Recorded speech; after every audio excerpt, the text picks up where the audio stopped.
Welcome to the Reddit library. What was a loophole that you found and exploited the hell out of? There was a site where you could upload your own games and make revenue for every time someone visited the page. Turns out just refreshing the page counted as a visit, so I found an auto refresher and left it on 24/7. I made almost $2,000 before they figured out what was happening, and now it only works from different IP addresses. I used to play a lot of backgammon in Yahoo games, and some people were real jerks when losing. Most commonly they'd stall the game by taking the maximum 5 minutes per move, hoping I'd resign. I learned a way to boot these people off Yahoo for as long as I wanted by trying to log into their account. When I used the wrong password 10 times, the account was locked for 24 hours. They couldn't log in again until I chose to allow it. That's a fair way of dealing with those jerks. That is fantastic. I used to play a lot of spades, and when you got one jerk at the table, back when you could win a free Coke under the bottle cap, I spotted a pattern where the caps that I won had a logo on the top that looked faded, whereas the losers all looked pristine. For 2 weeks, every day after school I'd stop at the UDF and exchange yesterday's cap for a new Coke. A few years ago, there was a promotional sample of cat food. The bag cost $3 and it had a $3 coupon inside it. The coupon did not have a weight limit on it, so I bought a big plastic bin, put it in my trunk, and for an hour went in and out of the store filling that plastic bin, one $3 bag of cat food at a time, cashing in the $3 coupon the previous bag gave me. I'm pretty sure I only saved like $20, but as the saying goes, 20 bucks is one less sloppy I have to give for 20 bucks. Not truly a loophole, but I got a flyer in the mail one day from a pizza joint advertising $5 large pizzas on certain days of the week with a code that was valid for another month. I'm still using the code to this day, 3 years later. It's only worked at the local branch so far, but I've been riding that GRAW train as hard as possible. In this case I think it is a Marinara train. By accident I found a gumball machine. If you turned the dial really slow it would drop the gumball, then you could dial it back just enough so the next gumball would drop into the tumbler bits, then slowly dial forward again until it drops, etc. Got about 20 of them and stopped when I realized that I really didn't want to chew that much cheap gum. Haha. Reminds me of my brother and his friend who heard that I'll pull a gumball machine off the rack. It slides off the change compartment and opens it. So they go to the store and try it. Pulling the gumball machine does not do this. Instead, it opens the gumball compartment and spills all the gumballs on the tile floor. This was more grinding than exploitation, but it was fun. The grocery store where I lived had a fuel card you could sign up for. If you bought certain items, you would get $0.01 or $0.02 off per gallon. Sometimes more depending on the item or week. One week, they run a promotion that every one of their store generics would get $0.02 off per gallon per item. I walk by the powdered Kool-Aid packets and notice they sell a generic version of that, $10/$1 point. I do the math. My vehicle has a 16.5 gallon tank. Gas costs $3.14 per gallon. Each packet of drink mix costs $0.10. Every packet of drink mix I buy will save me $0.33 at the pump. I will need 157 packets of drink mix to get free gas.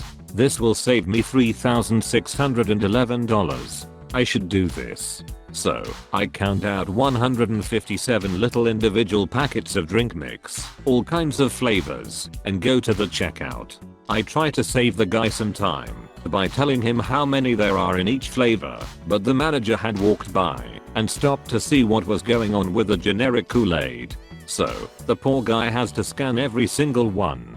The manager makes an awkward joke about the amount of drink mix I'm buying, but when I pull out my fuel card, my ploy becomes clear.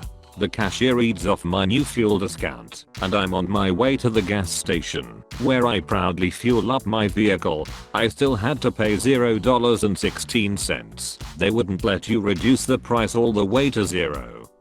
Then, I took all the generic drink mix and donated it to the local food pantry because I hate Kool-Aid. When I was younger, 12 to 13, I had one of those stupid timers on the computer that would only let me use the computer 2 hours a day before I got kicked.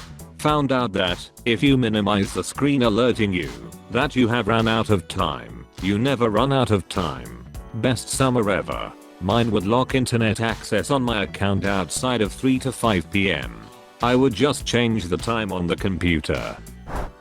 This past semester, I needed to take a biology class with a lab to graduate.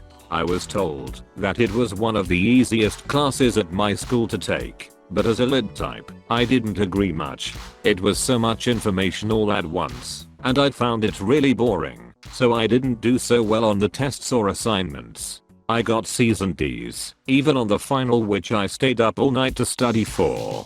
We also had a class blog. There were about 120 of us, and we each had to write 3 posts per semester on anything biology related. I didn't do well in the lab section either.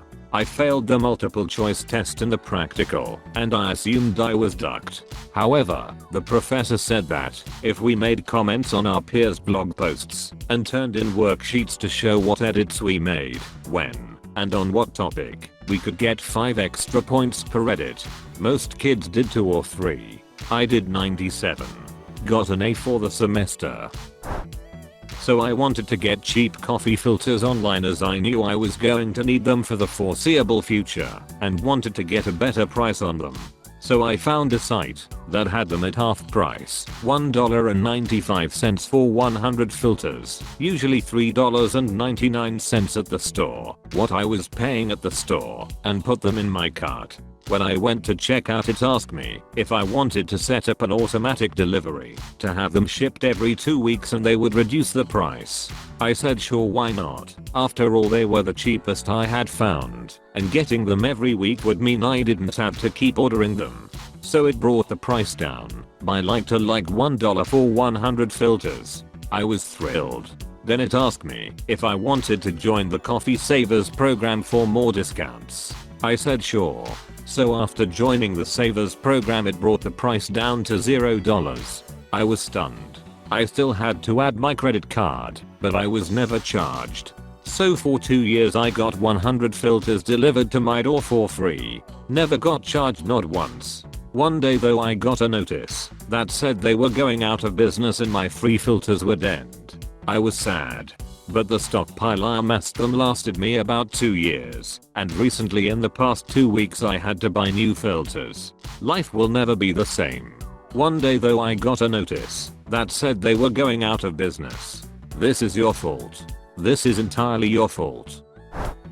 A long time ago, Hostess Chips was the major brand in Canada at the time. Had a Mario Brothers promo. You got a bingo card in each bag of chips, and every card was a winner.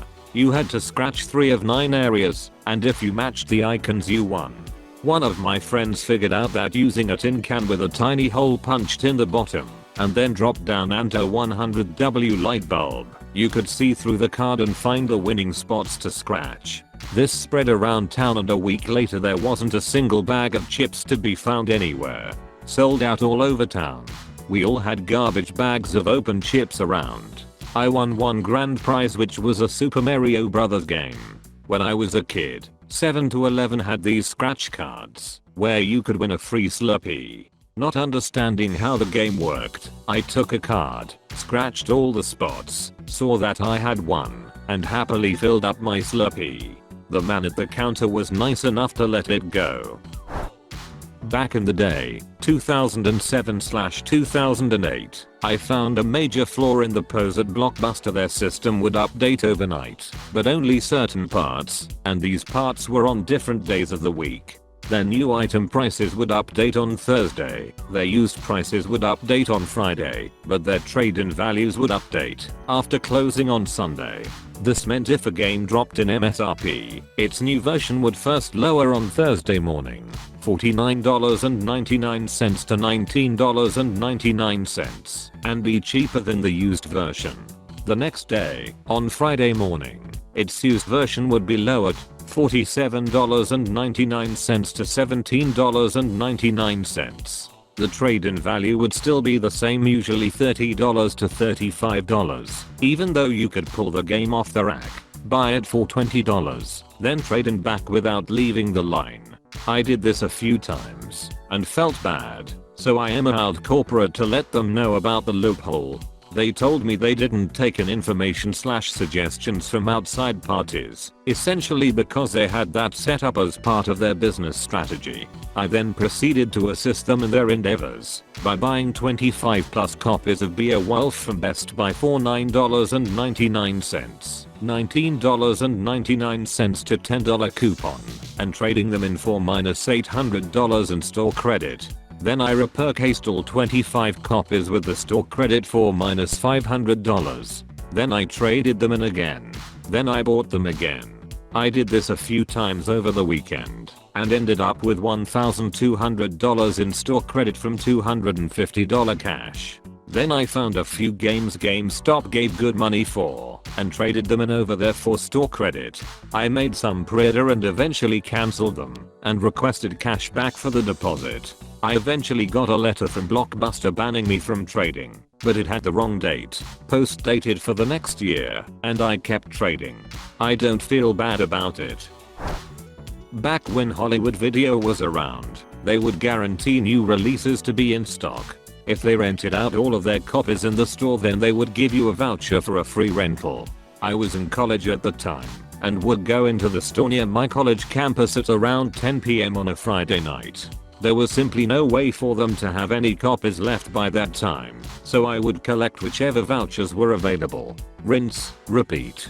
Cheaper than Redbox. In a similar vein, a Blockbuster Video near my house had a giant gumball machine near the cash that had special gumball-sized plastic orbs that instead had a free movie/game rental. So for 25 cents, you had the chance to win a $4.99 rental. Well, this was around for my entire childhood till one day I walked past the machine and noticed it was almost empty, and it looked like the remaining ratio of gumballs to free passes was like 3:1. When they first filled the machine years ago, apparently the employees just tossed all the passes on top and barely mixed it up. I came back with a stack of quarters, and for $10 I got like 17 free rentals and 23 gumballs. The rentals lasted a few months, the gumballs lasted a few days. Back in college we found a loophole with coupons at Kroger for General Mills cereal. If you bought 4 boxes of cereal, each box was $1. But if you did the self-checkout, you would be printed out a coupon for $4 off your next purchase. We used the loophole to buy about 300 boxes of cereal. We only spent $12 on all of it. We would have spent less, but we had to go to another Kroger once the manager got wind of us. We kept around 20 boxes for ourselves and donated the rest to the local food bank. They were so excited when we showed up with 3 vehicles full of cereal. Totally worth the $12 and all the time it took. I think you Robin Hooded Kroger. Depends on if they were General Mills coupons or Kroger coupons. If they were General Mills coupons, I see no reason why Kroger would care, seeing as they'd be getting money back from General Mills. This is fairly minor, but several years ago, 7-Eleven ran a promotion where all of the big gulp cups had a sticker on them that had some kind of prize on them. The sticker had those little, wavy blue and red lines that you had to look at through 3D glasses to read. So, in theory, you had no idea what you had won until the clerk looked at it at checkout. Most of the prizes were crap, stuff like 25 cents off of a sketchy hot dog.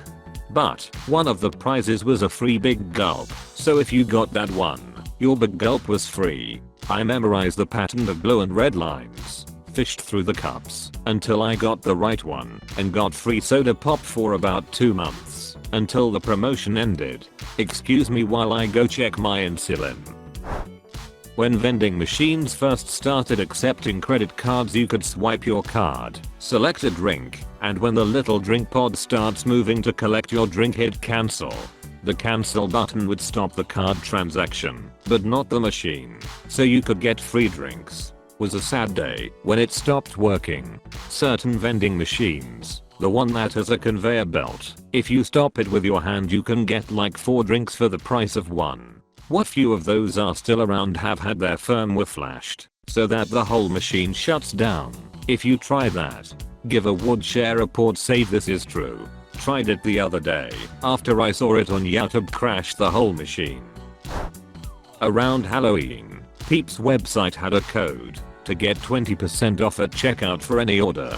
It ended up working on all items, including gift cards. So I first bought a $3 gift card, then I used that gift card to buy a $4 gift card, etc. until I got to an $80 gift card. I then bought $80 worth of Peeps with $3. I told one of my friends and he did the same thing, but got his gift card up to $1,600. I'm pretty sure that $1,600 worth of Peeps still costs them less than $3 to manufacture.